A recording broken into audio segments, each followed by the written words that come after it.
Good morning, everybody. It is Social Surge with Fly and Mo. I'm Mo Regalado, co-host, and I'm Fly Jamerson. And we're just... Wait, did you say Club Jamerson? No, I said your name. I said you were my co-host. Oh, co-host, yeah. I kind of like Club Jamerson, though. Just like, there'd be a lot of like board games and... That could actually be a lot of fun. Like, all the club, all the fly, all the time. I'm into it. Okay, so we're just jamming out here on a Thursday. Welcome to Social Surge with Fly and Mo. Thank you for joining us this morning. We were not here on Tuesday because Fly's little one, Ruby, had a case of the barfs. Barf. Okay. Is she good now? Yeah. It's like, life happens, and sometimes it's good to know when to take a step back. Literally. Like, life is lifing on me. Yep. Literally on me. So, don't force it. Yeah. I don't know. It's rough, dude. It's rough having little ones. It's rough when they get sick. And I've been there, done that 4 times. So I feel you. Yeah. I got stories. I got war stories. And it's like, it's something I always appreciate. Like, some of my favorite follows across the Alps are my CRE dad fam. Like, immediately comes to mind, like Sean Ward, Justin Ryder, people who, talking about what's going on with their kids. Taylor Tibbetts, proper family man, you know what I mean? And it's like, it's something that if it's something that's really prominent in your life, like, it applies to other people. And so when we talk about like, oh, like, like I could, I had this in my work, but I had to change my plans because of my family. Like, it's very relatable. Now I stayed off of social just because I couldn't handle it. But again, like, I encourage people to continually like talk about what's going on in their lives. Not only does it, it's something that people can relate to, but it also makes it easier for other people. Like, when I see other moms in the industry, like, talk about their kids, talk about work-life balance with their kids and all those kinds of things, like, it creates community. And again, at the end of the day, this is what that's all about. Right.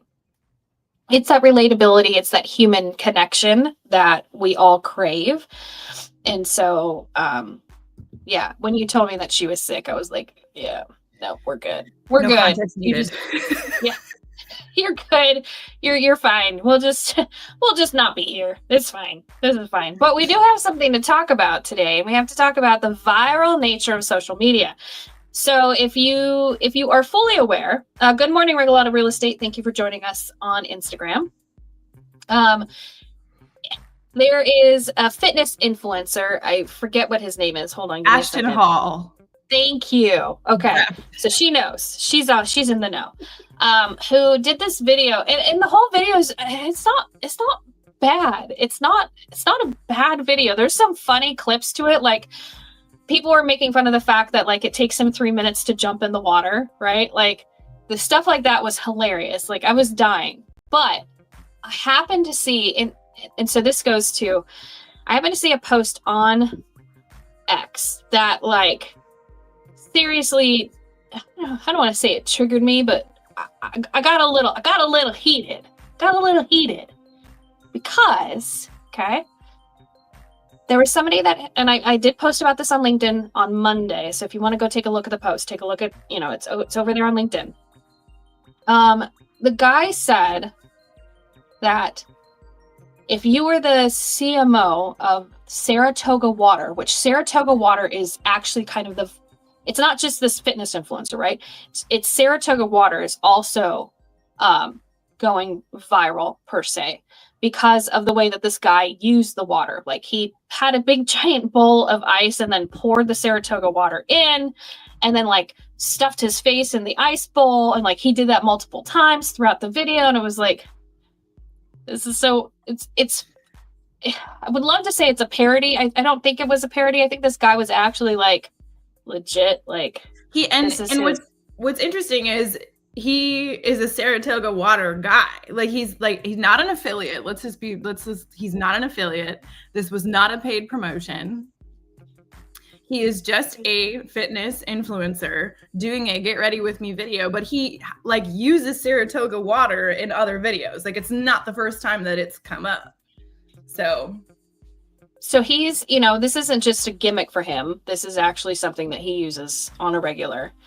And this video goes viral for a variety of reasons. But the thing that irritated me with the post that I saw on X was that it basically said, if you were the CMO of Saratoga Water and found out that, or knew that your company was going viral over the weekend and you guys didn't say anything about it, would you fire your social media manager? Okay.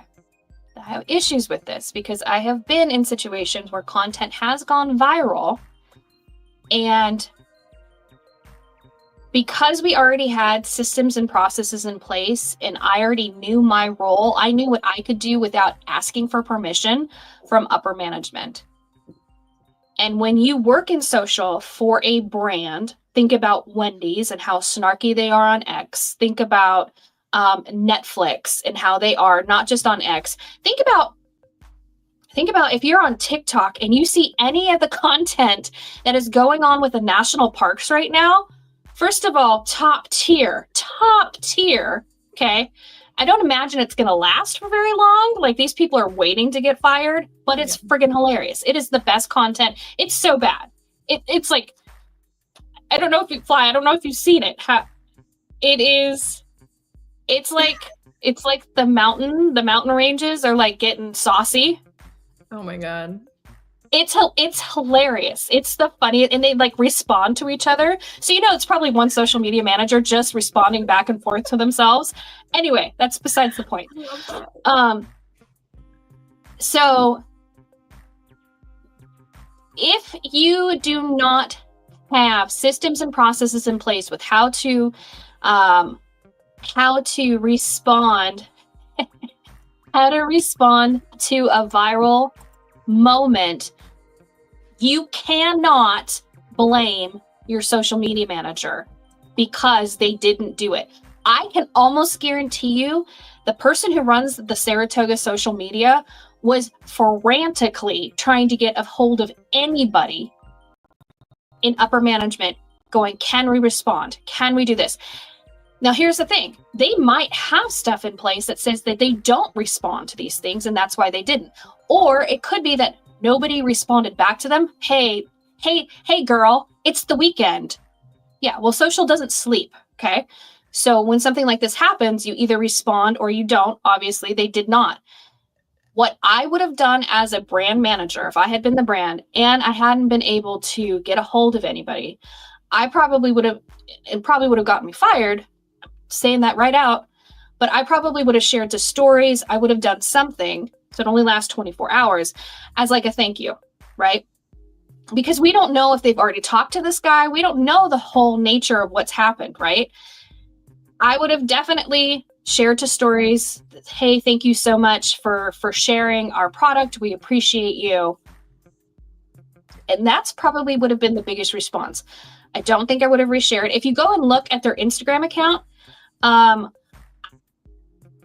it's very lifestyle. Like their water is very lifestyle. What do I mean by that? It's like a lot of lifestyle shots. We're not talking fitness influencers, right? And the fact that this video, people were making fun of it, and we'll go to that. We'll go to that because there's a lot of parody videos, and we have our good friends over on X who've done an amazing job with some of those things. You cannot blame your social media manager for not responding if you haven't given them the tools and the ability to respond on their own. And what's the word I'm looking for? The autonomy to respond on their own, right? If you're not giving them the ability to do that, and if your company goes viral for whatever reason, that's on you. That's not on your social media manager. They don't want to lose their job. They know what they're supposed to do. Okay, that's my rant. And I want to add to this too. Like, I know a couple people who have personally experienced like a post of theirs going off the rails, right? And honestly, regardless of the response, I mean, like there's situations in which like you might be getting dragged, and that's, you know, not a good situation. But like, really, what other way beyond, you know, sending a message, leaving a comment, perhaps, or resharing it to your stories? Like, I actually don't know if I would recommend doing anything else, because this was something that happened purely organically. The response happened organically, and like it becoming a meme of itself and people making fun of it and doing parodies and all this stuff. It is a best case scenario that is very difficult to engineer, and because of the nature of how organic and like crowdsourced it is, like stepping in could potentially backfire. Right? It's like there is a graphic, like a little cartoon that I see every once in a while that kind of illustrates what happens when like brands sort of like take on doing memes, like over the summer when it was Brat Girl summer, and you know, it's like demure, very mindful, like all this kind of stuff. And then like when all of the brands like started doing it as well. The graphic, we'll have to post it in the comment on this, but it's like people are at a party, somebody puts a pineapple on their head, and everybody laughs at it. And then all the big brands come in and they're like, oh, look at that. And then all these like people who aren't really people, like don't really belong, have pineapples on their heads, and it's ruined it. And so I'll find it and post it in the comments on this. But like, this is honestly a best case dream scenario, and letting it happen in the way that it did, honestly, like, would be my recommendation. Now, how does this apply to, you know, to people in this industry? A lot of what works on social media, when you see like viral stuff like this happen, it's interesting to talk about, but we are not necessarily in product marketing. And so, what's interesting about social media and a lot of the people who talk about, you know, like tips and tricks and hacks and strategies and like all this kind of stuff, it's very, very focused around the purchase and the transaction of being an actual product, right? Which is... You are your product. Yeah. And so, so it's just interesting to think about, you know, and a part of the reason why this went viral as well, I'm kind of like, you know, when a brand would look at this, or a company would look like this, like in our industry, they would be like, how come we can't go viral like this? It's because the style of video is very specific, and it's in, you know, fitness influencing is very, very popular on like a mass media scale, and everybody drinks water. Right?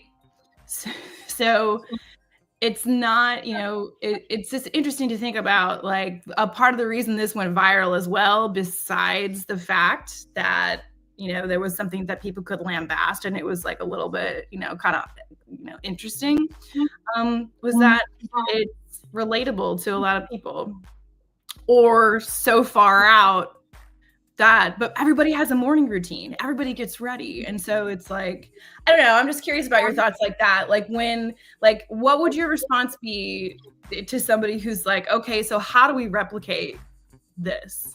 Perfect. I love it. I can tell you exactly how you would do it. And we have great examples. Zach Molzer did an incredible parody video on this, right? Very on brand for Zach, very on brand for what he does at the Aladdin.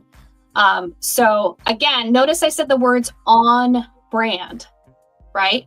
So he does some cheeky right? He does some cheeky videos over there, right? Like he's sarcastic, he's funny, he's engaging. And so we would expect that from him. And if you get an opportunity, I think he posted it on LinkedIn yesterday. I know it was on X. I rolled, I cackled. That's how good it was. I also cackled at Chris Hatch's video, which was on X. And if you haven't seen it, I don't know, Fly, if you got a chance to see it. I also cackled at that one because it was so funny. He, instead of doing water, though, he did, I think he did cold brew from Dutch Brothers. Oh my God. And what was like super impressive, like he had 4 cans in his hands that he poured at the same time. And then the reason why I cackled on that is because I was like sitting there watching it, yelling at the screen, like, you are not going to. And I was like, oh, full send. He did it. He plunged his face into cold brew coffee with ice, it was just funny. Like, that's how you do that. You don't, but again, these 2 personalities that I'm talking about in our community, so saying Chris Hatch and Zach Moser are personalities, we expect some of that funny stuff from them, right? We've already been conditioned to know that they're going to put some content up that some other brands are not going to do. I can't imagine somebody from a JLL or a Marcus and Millichap or Cushman and Wakefield I would say Tyler allowing Bendy and that crew who are Marcus boys, right? But but again, like that's also like a part of their brand. It would be very difficult for somebody who comes from a very buttoned up and like any of these people that we're talking about who are like, we have like all these processes in place and like approvals and all those things, like they are people who, first of all, like especially on X, like they're responding to things in the moment. And yes, they as a part of who they are as people and in their content, they have that element of a little bit of an edge, a little bit of like that blue kind of humor going on. You know what I mean? So they've built a presence for themselves that we know is responsive to and reflects that kind of personality, that kind of perspective. Right. I think and not to trot out Bob, but I think if Bob were to do something like that, that would probably not be as well received as somebody like Zach doing that, right? Because it'd just be kind of like, though Bob has done funny videos, right? Like he has done stuff like that, but more in response to the way people were responding to him. And so, or you know, like, oh, he's in a suit. Hot tub, yeah. But I don't think, it just depends on what kind of personality you put out on social and what people already expect of you. So definitely, if you are looking to capitalize on somebody else's viral moment, which a lot of people have, there are a lot of different brands out there where they're just like, I could see, who is it? It's John Gray with Blackstone, yeah. my guy who's running. I love his videos, right? I'm not a runner, but I'll freaking watch his 3 minutes of him running through a city because it's fabulous entertainment. But I could see him doing something like that. Yeah. That would be funny because he's. What I want to see him do. So like the Severance, the shit. I mean, I don't know if you're a Severance fan, but like there was a lot of running in hallways. Like I could see him doing like a running in the Severance hallway thing, but. The other thing too, I think that it's worth talking about is like, say you have something like this happen and it's a quote unquote missed opportunity. Or say you see something like this and you're like, I could never do that, right? Like if you don't have a kind of brand that has a built-in like level of satire or like edge or cheek, like we've been talking about with some of these people, right? Which also like with Ashton Hall, the person in this video that is the subject of this entire conversation, like it does not appear that he is doing it in a satirical way, right? And so that there's something to be said for that as well. Totally serious. So, but if you have something happen like this and you do not capitalize on it, or on the flip side, if you see things like this and you're like, why can I not recreate that? a part of this comes back to like a mindset piece on accepting and like really positioning yourself to flourish where you're at. And I bring this up because a lot of brokers get very frustrated that their content does not reach this level. And part of the reason why I was bringing up the different points of like, everybody has a morning routine, everybody drinks water, like fitness influencing is an established genre, right? It's like, these are things that so many people across industries, across specialties, across like all kinds of different demographics, like it applies or is consumed by a massive amount of people. You know, somebody could probably watch the Bob Knackle hot tub in a suit video and not have any idea about commercial real estate and still like watch it and get something from it. Right. Your market updates, your property blasts, your expert content, your educational content, like all of those things, like the number of people who are in commercial real estate is like this much compared to the number of people who are like, oh, I'm going to follow a fitness influencer. Right. Absolutely. So, were you going to go on? Sorry. No, I was waiting for you to finish. I was being polite. I'll be done. You can talk. I'm trying to teach her the raising hand to talk. She does very well, but then she'll sit at the dinner table like this. Anyway. And then what does she say? I don't like this. Well, sometimes she'll say, I'm waiting for you to stop talking. Love it. I love it. You're absolutely correct in that this is a very niche market, right? Commercial real estate's very small. Fitness influencers, very big. What I would like people to leave with is if you do not have a policy and procedure in place, granted, I know most of us that are watching this are small time content creators. And if you're in commercial real estate and you're like, I'm not a content creator, but you're creating content on social media, you're a content creator. It could be secondary to doing commercial real estate, but you really are. You need to have a policy in place on how you respond if some of your content happens to go viral. Like, again, trotting out Zach Mulzer, but we talk about what happened to him last year at the X Gala when he got sick, and there's this photo of him floating around the internet right now, where he's just a sweaty hot mess.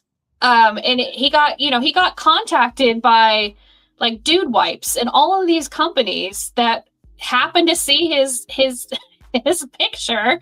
And I mean, you could talk about that being a viral moment for him. And he obviously rolled with it. But if as a company, you do not have something in place to talk about these situations, you definitely need to have a little something. And if you have somebody that's doing your social media for you, you need to give them the autonomy to be able to respond to it without having to wait for somebody from upper management to say, oh, yes, you can say that. No, you can't say that. Yeah. Knowing that they have your best interests at heart. Like, your social media manager is not out there to screw you. They're not out there to make you look bad. They're not out there it's their job to make your company look good. So give them the ability to do so in situations such as this. That's all I have to say about that. Yes. And if you don't have those things in place and are not, and like there's the dissonance here, right? Like, if you do not have that in place, if you do not enable your people to respond in a way that is going to allow you to capitalize on those moments, you cannot be upset if there is no capitalization on those moments. Now, I know that Saratoga Water has reached out to Ashton Hall to have, to talk about future partnerships. And that is a great response on them. It'll be interesting to see what comes of that, if anything comes on that, because sometimes these things, like, they peak and then like they pass, right? It's just like any meme from last summer, any meme, there are memes that hold, right? Like the Molzer meme, honestly, like, and what I love about this industry specifically is that it like becomes a conversation that it's sort of like an inside joke, right? Like Yes. there's a few like there's one kind of text meme that will go around that's like the original one, I forget who it was, but they were like, buy a Rolex, go into debt if you have to. And like I've seen people kind of reiterate that a couple of different times on like things that, good advice, bad advice, Well, we could talk about Kyle Matthews and his Kyle Matthews and his wear a suit in first class because people will be interested in you. And then he made a parody of it where he was on a plane in sweats and a t-shirt and it just sweats and glasses and